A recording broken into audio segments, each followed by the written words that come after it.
आज मैं वीडियो बना रहा हूँ स्टूडेंट लाइफ कैसी है यहाँ स्वीडन में।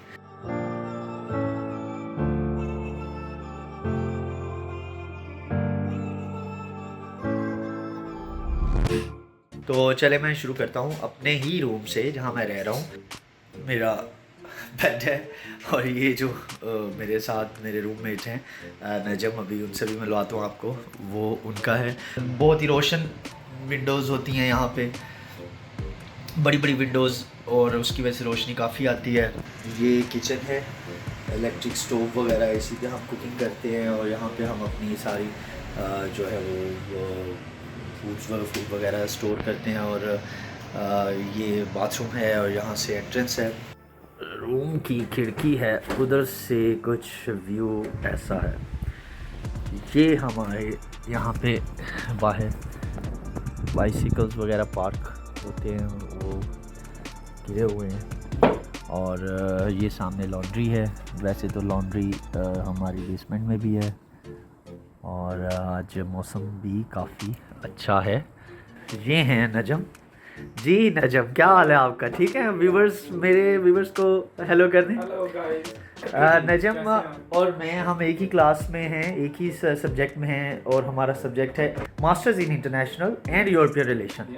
तो चलें नजम, आप प्लीज़ बैठे। सबसे पहले ये बताएं कि आपने जो वहाँ से जो जब अप्लाई किया था और जो सोचा था, क्या वैसा स्वीडन आपको लगा या उम्मीदों पे? तो ये तो एक हकीकत है। जब आप किसी चीज़ को पा नहीं लेते या जब आप हकीकत में जाके उसको ऑब्जर्व करते हैं, जैसे जब हम पाकिस्तान थे तो सोचा करते थे जब स्वीडन जाएंगे तो ये कर देंगे वो कर देंगे, लेकिन हकीकत उससे थोड़ी सी मुख्तलिफ होती है। तो आपको जाहिर है उन चीज़ों को जहन में माइंड में रख के आना चाहिए। ठीक है। स्वीडिश लैंग्वेज चलती है मोस्टली। अगर आप अपनी पढ़ाई के साथ कोई काम करना चाहते हैं तो थोड़ा मुश्किल होगा। यहाँ पे वाइट कॉलर जॉब के लिए आपको स्वीडिश लैंग्वेज चाहिए। ठीक है। ऑल्दो कि इंग्लिश भी बोलते हैं लेकिन मोस्टली यहाँ पे स्वीडिश ही चलती है। ठीक है। तो क्या मुश्किलात आप अब हमारे व्यूवर्स को ये बताएं जो आना चाह रहे हैं, जो स्टूडेंट्स बहुत ही बेसब्री से फ़ौरन आना चाहते हैं, तो उनको आप क्या वार्न करेंगे कि यहाँ पे आके क्या मुश्किलात पेश आ सकती हैं? देखें, फर्स्ट ऑफ ऑल तो आपको अपने लिविंग एक्सपेंस चाहिए कि आपने यहाँ पे सरवाइव कैसे करना है। ठीक है, आप पहली फीस पाकिस्तान से दे के आ जाते हैं, जाहिर है 4 मंथ बाद। अब मैं अगस्त में आया हूँ तो दिसंबर में मेरे अगले सेमेस्टर की फ़ीस मुझे पे करनी है। फर्स्ट ऑफ ऑल आपको वो अरेंज करनी होगी, साथ आपको अपने लिविंग एक्सपेंस यहाँ पे मैनेज करने होंगे। और हाँ, कुछ लोग जाहिर है सोचते हैं कि मैं कुछ सेविंग भी करूँ, लेकिन यहाँ पे फिर आपको जो है डिफरेंट टाइप की जॉब्स हैं, कुछ टफ हैं। अगर आप लकी हैं तो मे बी अगर आप कोई लॉगर्स की जॉब, जिनको वेयर हाउसेस कहते हैं, वहाँ मिल जाए तो आपका मे बी कोई अच्छी सैलरी वगैरह मिल जाए आपको साथ। और वेयर हाउस की जॉब भी कोई आसान जॉब्स नहीं है, वहाँ भी ठीक ठाक मेहनत करनी पड़ती है। और उसके अलावा हमें और जॉब्स जैसे डिलीवरी हो गई, फूड डिलीवरी और न्यूज़पेपर डिस्ट्रीब्यूशन, जो कि आसान काम नहीं है। तो मेहनत है यहाँ पे आके ठीक ठाक। जब आप करते हैं तो ऑब्वियसली ये बहुत टफ है। आगे बहुत हार्ड विंटर सीज़न आ रहा है और जाहिर आपको वो चीज़ें भी माइंड में रखनी पड़ती हैं, तो वो इतना आसान नहीं होता इतनी ज़्यादा शदीद सर्दी में।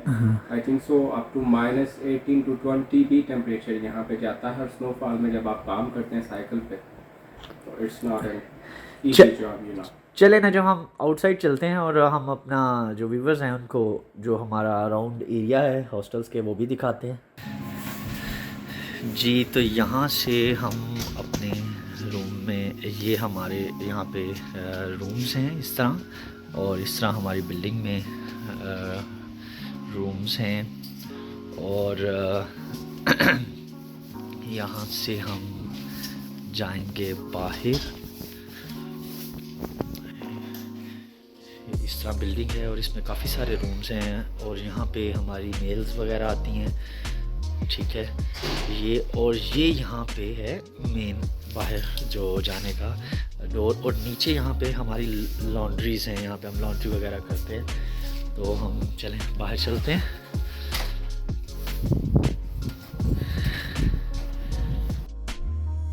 एक बात तो यहाँ की बहुत ज़बरदस्त है कि सफाई बहुत ज़्यादा है यहाँ पे और ग्रीनरी है। ग्रीनरी की तो ऑब्वियस रीज़न ये है कि यहाँ पे बारिश बहुत ज़्यादा होती है, उस वजह से यहाँ पे ग्रीनरी है, लेकिन ये सफाई का बड़ा ही ज़्यादा ख्याल रखते हैं अपना। तो ये इस तरह की बिल्डिंग्स हैं हमारे सब यहाँ पे स्टूडेंट्स की, और अंदर से रूम कैसे हैं वो तो आपने देख ही लिया है। एक और बात जो यहाँ की आप जब यहाँ पे आएंगे, जो कि आपको माइंड में रखनी है, यहाँ का वेदर, मौसम बहुत ज़्यादा सर्दी हो जाती है यहाँ पे।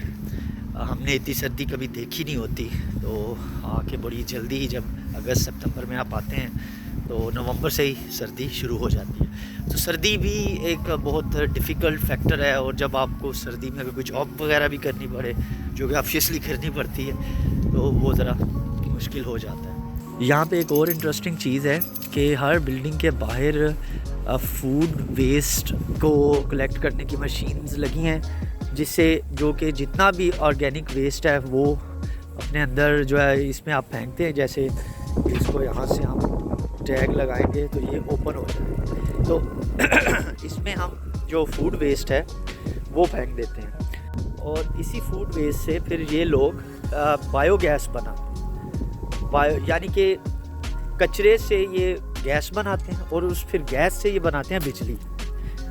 और यही वजह है कि यहाँ पे एनर्जी जो है वो इलेक्ट्रिसिटी, बिजली की प्राइसेस बहुत मुनासिब हैं, क्योंकि ये लोग एनर्जी बहुत प्रोड्यूस करते हैं और नेचुरल वे से।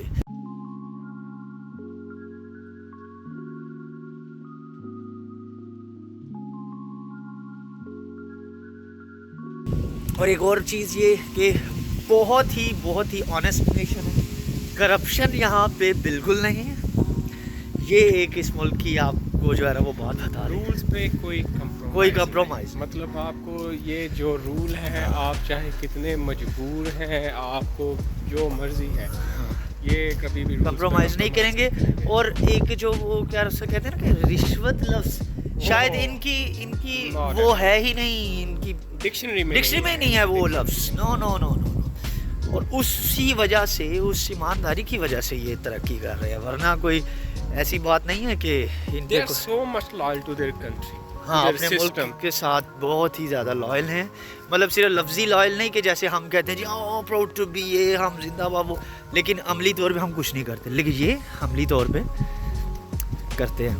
और मतलब इनको जाहिर है जब बच्चा छोटा होता है और स्कूल जाता है, जब उसकी ये नर्चरिंग करते हैं, तो वो उसके डीएनए में ये चीज़ शामिल की जाती है कि आपने झूठ चीटिंग नहीं करनी, झूठ नहीं बोलना, रहना है। आपने जब मतलब एक बड़ी छोटी सी चीज़ है, इवन मैंने रात को भी देखा, छोटे बच्चे जब ज़ेब्रा क्रॉसिंग पे होते हैं और सिग्नल बंद होता है तो वो ज़ेब्रा क्रॉसिंग को क्रॉस नहीं करते उसके सिग्नल जब तक ग्रीन नहीं हो जाता।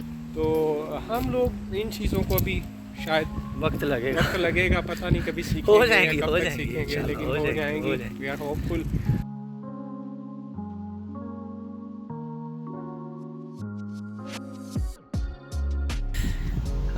ये यहाँ पे सामने हमारे हॉस्टल्स के पास ही एक छोटा सा प्लाज़ा आप इसे कह सकते हैं।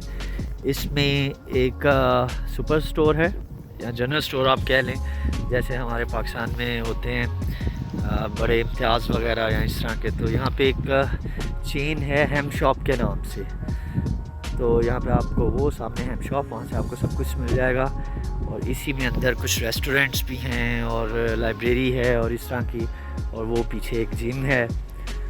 तो ये है हमारा सारा एरिया, और ये यहाँ से आपको कुछ बता दें, ये रिड्स का एरिया है, और इससे आपको थोड़ा पता चल जाएगा कि ये कैसा एरिया एग्जैक्टली है, कौन सा। रिड जो है ना, वेलकम इन टिल रिड, वेलकम इन स्वीडिश में कहते हैं वेलकम टिल रिड, मतलब वेलकम इन रिड। एक और चीज़ कि यहाँ पे कीज़ जो होती हैं वो टैग होता है, इस तरह का टैग सिस्टम होता है, वो आपको टैग्स के बाद वो आपका डोर ओपन हो जाता है। And we are again going towards our room.